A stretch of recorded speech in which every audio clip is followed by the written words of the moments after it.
Welcome to the For Pete's Sake podcast. I'm David O'Connor with eXp Realty. And I'm Alex Blancarn with eXp Realty. And today we're going to be reviewing the January 2023 market stats. We also got our tip of the month and our deal of the month for you. So stay tuned.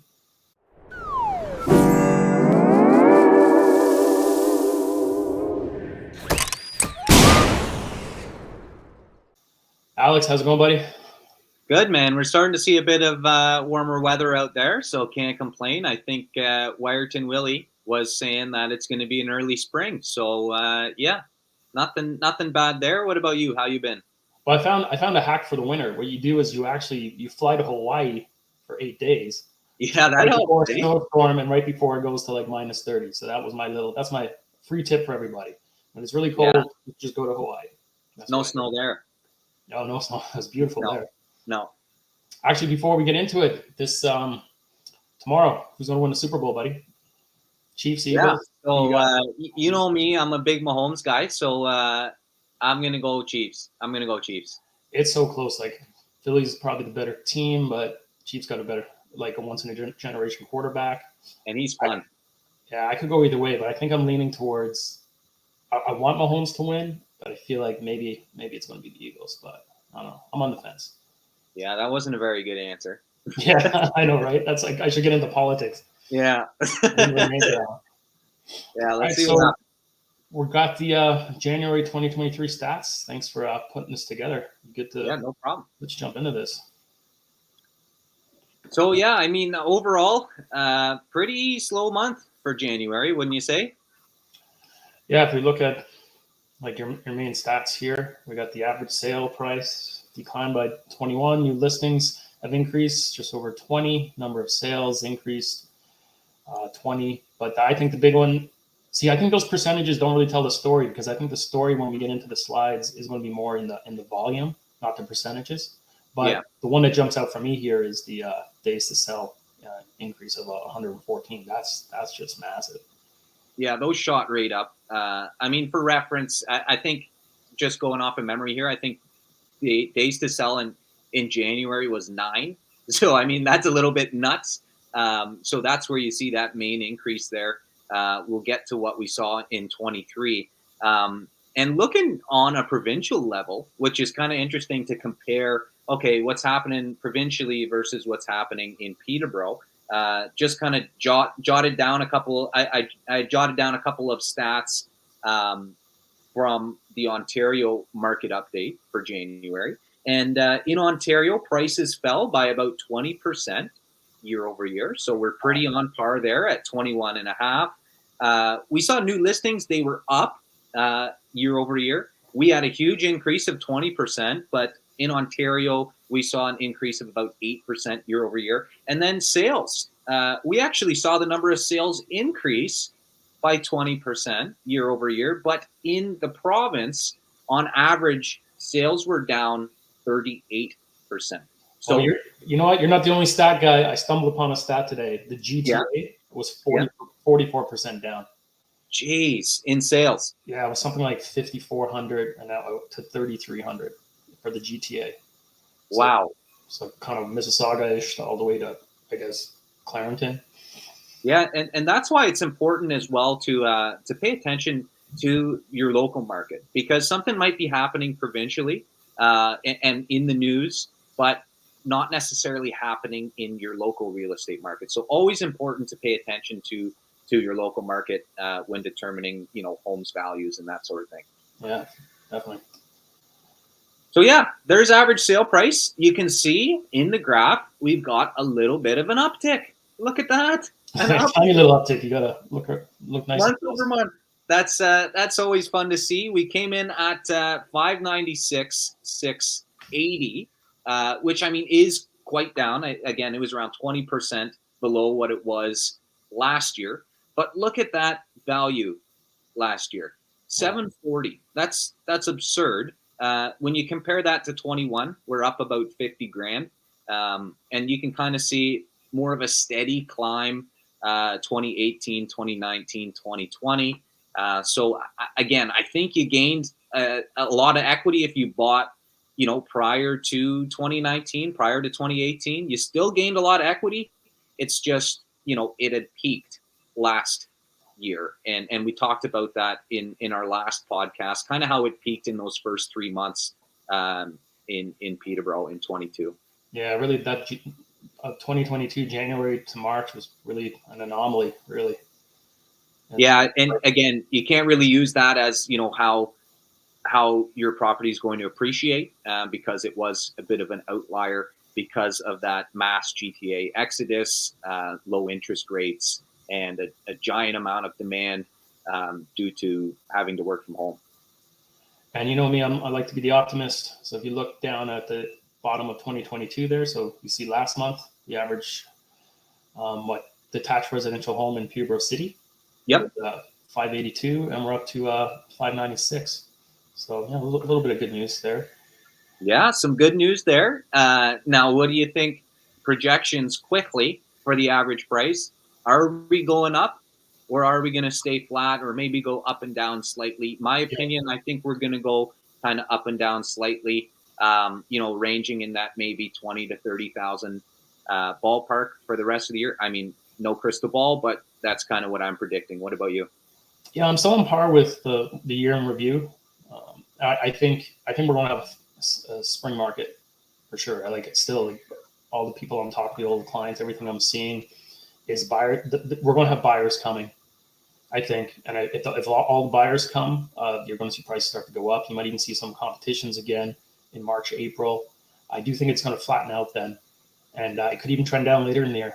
I do think. Remember, we had our little bet, and we hadn't seen the January number, but I was saying that I think when the dust settles in December, the average sales price is going to be pretty close to what we're seeing here in January. Yeah. Let's see. That would be that'd be another wild ride. Yeah. All right, let's jump ahead here. Yeah, so new listings. Again, you can see that uptick month over month at the end of the graph there. We came in at 80 new listings, and that's up from 65 last year. So not a lot of new listings last year. When we're looking kind of average, in the rear view mirror there over the last 5 years, 80 seems to pretty much be on par. The 65 was a little bit low in 22. But 80 kind of seems to be on par. Any thoughts on that? Yeah, as you'll see as we move ahead here, this is why those percentages at the beginning, I didn't think told the story, because the real story was there wasn't a lot of inventory last year, but there was a lot of buyers. And even though transactions are, I guess, up, but it doesn't matter. The ratio between how many properties were available and how many buyers were in the market are a lot different this year. So with more buyers last year, less properties, that's we saw the rates, sales price spike, record highs there. Yeah, absolutely. And then you can see number of sales there. Again, another uptick month over month. So we've seen 3 upticks month over month. We're at 54 sales, which again, you look back, rear view mirror, we're pretty on par with the number of sales for January. Not a huge increase year over year between 22 and 23.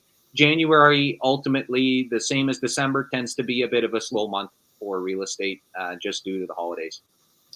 Yeah, so this why to me it looks like if you remove last year and even to some degree 2021, we might be in for like a typical.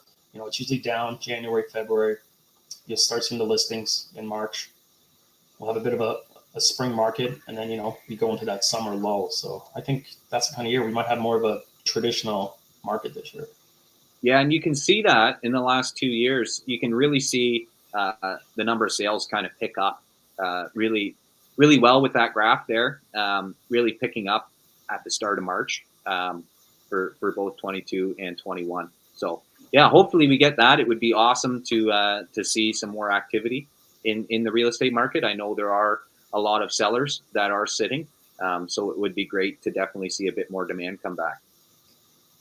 And here's a fun graph. This is a new segment that we're going to be focusing on. And this is the number of active listings versus the number of sales. So this is kind of a good way to determine the supply and demand in the marketplace. We can look at seller sentiment with the new listings, but active listings is a number, and it's based on the number of active listings that are left on market at the end of the month.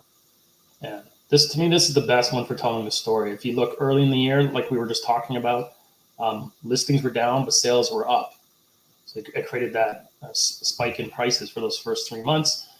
April, you can see it was a little bit more balanced, and then the sellers that were on the fence saw all those record high prices, so they start coming to market. So you see all that inventory come up, but then the buyers shying away with all those rate increases.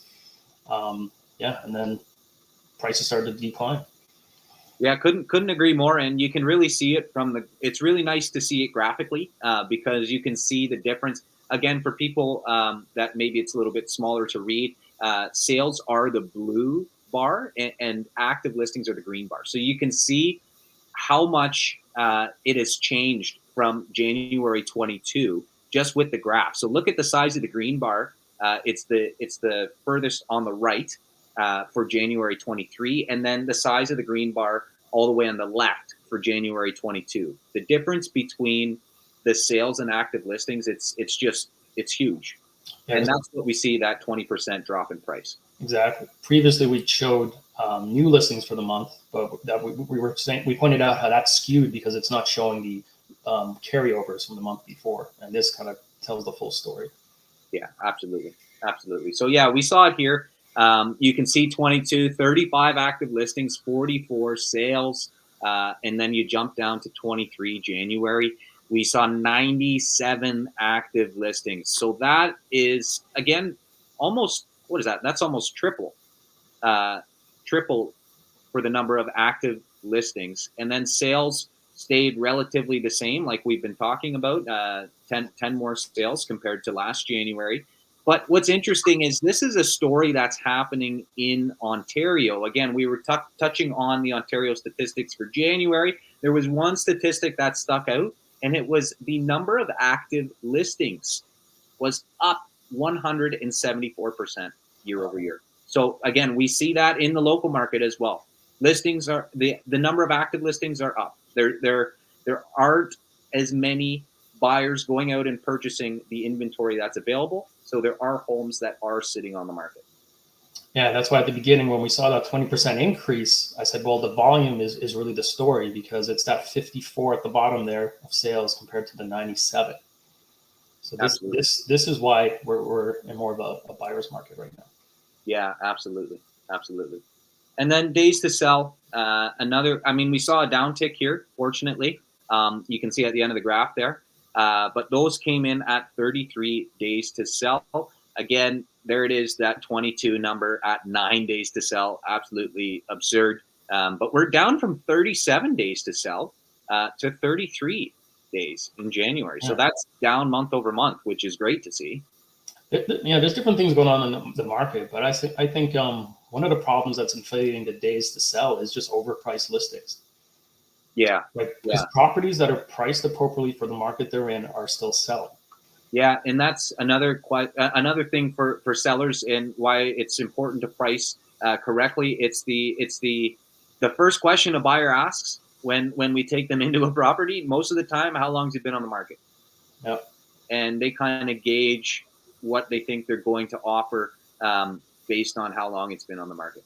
Yeah, and then we're looking at a listing, the agent, we're sharing that information with our client. So you see a property's had 3-4 price drops. So say it's sitting at $599 now. Well, there's no way we're spending more than that. If we're most likely going to be unopposed, so we're coming in under, like for sure. Where if that property maybe came to market at the appropriate price, maybe they could have gotten, low sixes. So that's what they don't understand. It's that it just takes one. Let's put it $100,000 up. It just takes one. I'm like, that's it. You might as well buy a lottery ticket. And it's just very tough in this market.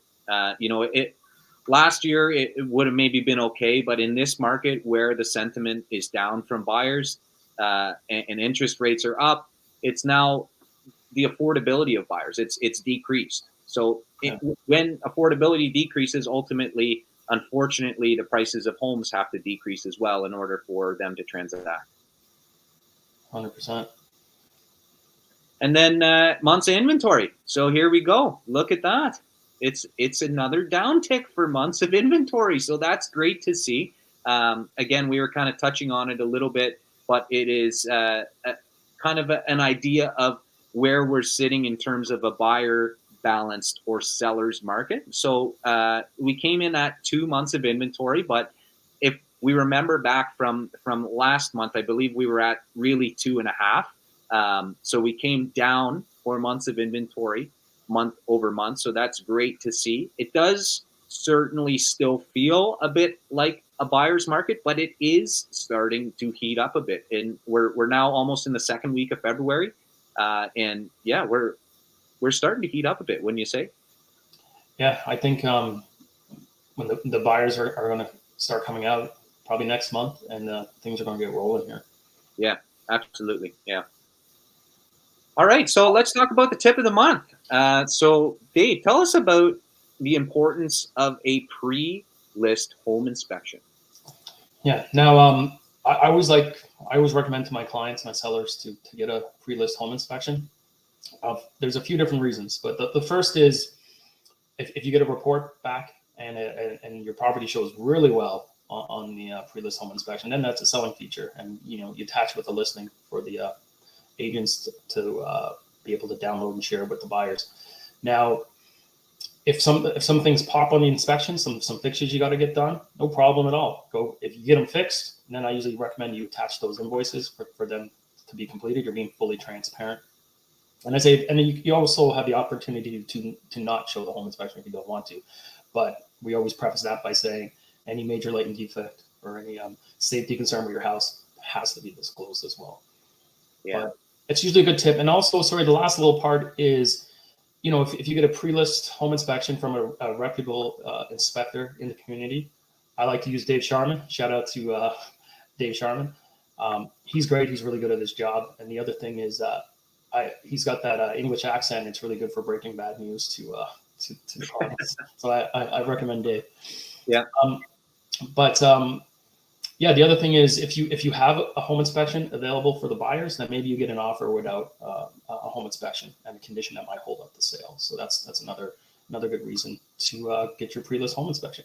And that's huge. Again, it's really delivering a clean bill of health for these buyers. A lot of buyers you talk to now are saying, I would never buy a house without a home inspection. So again, maybe it eliminates that condition on their offer to make it even more clean, and it gives them, the seller's peace of mind that they're not going to use their home inspection to back out of the deal. That the buyers aren't going to throw on a home inspection condition and then have that other layer that has to be fulfilled before the deal goes through. Yeah. Now, last year we were in a different market. The sellers had all the control. They were forcing buyers to go in clean with no conditions. But that's not the market we're in now. If you're a buyer, you're going to get your finance and inspection in there. And we're even seeing more sale of buyer property conditions in there, which you could never get in a market like last year. But no. So yeah, let's talk about the deal of the month. So this one is 299 Sherbrooke Street. It's listed by Lindsay Seabrook and Jessica Yates. Another fantastic listing here. 349,500. It's listed at 350, and it's a 4-bed, 2-bath. So this one, we kind of took a bit of an investment lens. We attached a bit of an investment lens to this one, just because it's listed at 350. There is a bus stop just around the corner, and we've got 4 bedrooms. So it could be a fantastic investment. And we're going to go over the numbers here. Just wanted to show you guys the pictures. Pretty nice place for 350, eh? Yeah, and then not to mention you're really close to downtown Peterborough as well. Yeah.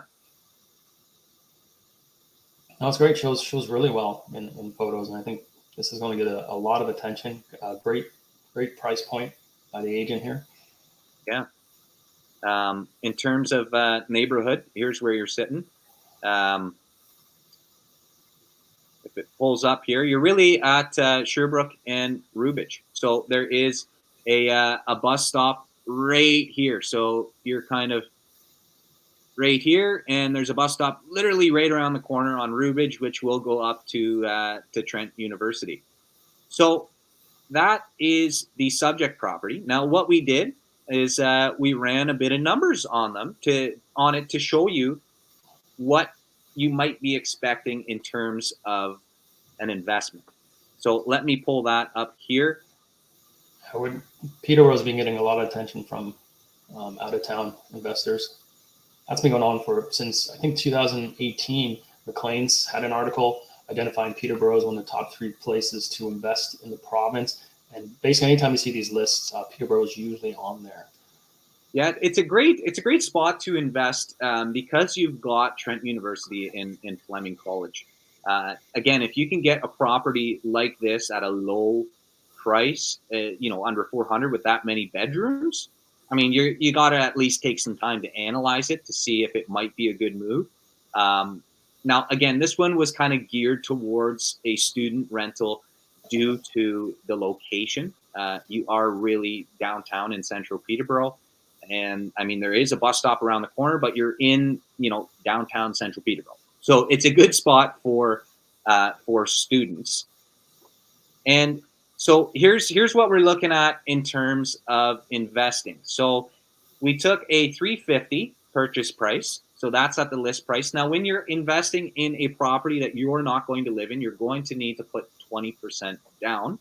And we chose an interest rate of 5%. Now, you would likely have to go to a mortgage broker to get that 5%. We're seeing fixed at around 4.5% to 5.5%, honestly. But I did see online you could get, at the time of this recording, a CIBC around that 5%. But you can't always go to a mortgage broker to try and get the best rate. We've got an amortization of 30 years. That's, again, to try and keep that monthly payment as low as possible, and so that we can increase our cash flow. We've got closing costs of around $11,000. Again, just a ballpark. That's going to be your land transfer tax and your lawyer's fees. And so you're in the deal for $81,000. So this is $81,000 is what you're paying to get this deal. First, we're going to talk about cash on cash return. So this is a value that is similar to the stock market. This is a great way to look at it. If I put my money in a different investment vehicle, what percentage of return would I get on my money? That's what cash on cash return describes. So for your first year, you're getting 3.2% on return for your money. Not great. But again, when you scroll down here, you start to look at your 10% in year 10. That's when it starts to get really attractive. Again, all investment real estate, it's not ideal to speculate on it. It's ideal to hold that investment for a lot of years. And that's when you really start to see that cash flow and the numbers starting to make sense. Now, that being said, we do want something that makes sense right away for year one. We don't want to lose money in year one. So what we've got is $2,600 for our monthly rent.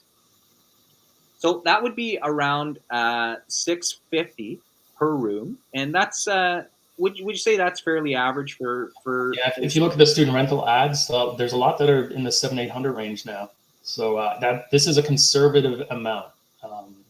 There's probably the potential to get more, but let's be conservative for the point of this exercise. But there is a good chance you could get better rents. And we were talking as well. It's going to be $650, and they pay utilities.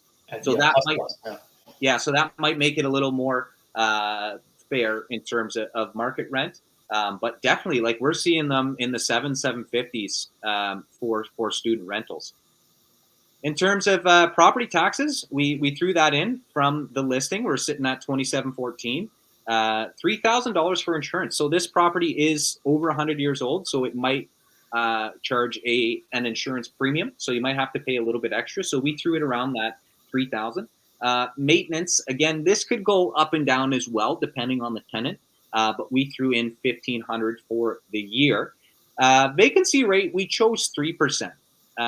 Now, do you remember what the vacancy rate was in Peterborough? I think that you mentioned it was reported at around 1.5%. Yeah, I didn't see last month, but I want to say at least in the fall it was at about 1.4, which is really low. Yeah, so I mean, you might not get 3% vacancy throughout the life. You're really supposed to run it at 5% most of the time. But again, there are so many people looking for rentals right now in Peterborough, and when you're throwing an attractive price at $650 per room, I think you would be comfortable running at 3% vacancy. Now, we also threw on property management.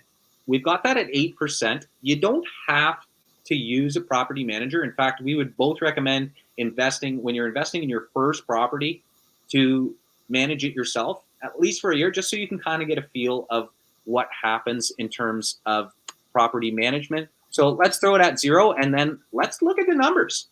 Okay, so cap rate at 6.59%. Now, the cap rate is another number that you're going to use to analyze your investment. A great rule for cap rate is to have a cap rate that is higher than your cost of borrowing. So if you recall, we had an interest rate at 5%, so 6.59% for our cap rate. Check, that checks the box. And cash flow is another thing we're looking at. And again, cap rate, is the ratio between the net operating income and the price you're paying for the property. Now, we're looking at cash flow at $417.73 per month. That's, again, without property management. And again, that is for your first year. So that's happening every single month. Now, let's say we want to see what would happen in year 3. So year 3, we've got an annual cash flow of $6,417. We divide that by 12 to see what we're getting monthly. We're looking at $535 a month from this property in cash flow if we purchased it on these terms. And then you look at cash on cash, we're sitting at 6.19%, and that goes up to 10% in year 6. Again, this is without property management. Now, when we do throw in the property management, the numbers slightly change. I mean, you can see it go down there at 215 for cash flow. You got a 589 cap rate. And year 3, we are now sitting at $3,848 divided by 12. We're looking at $320 a month. So not as good as it was without property management, but you don't have to manage the property, so it's give and take. Again, with investments, any investment will work if you adjust the numbers correctly. I mean, if you were able to get this home and let's say you threw 30% down, now what are we looking at? We're looking at $403.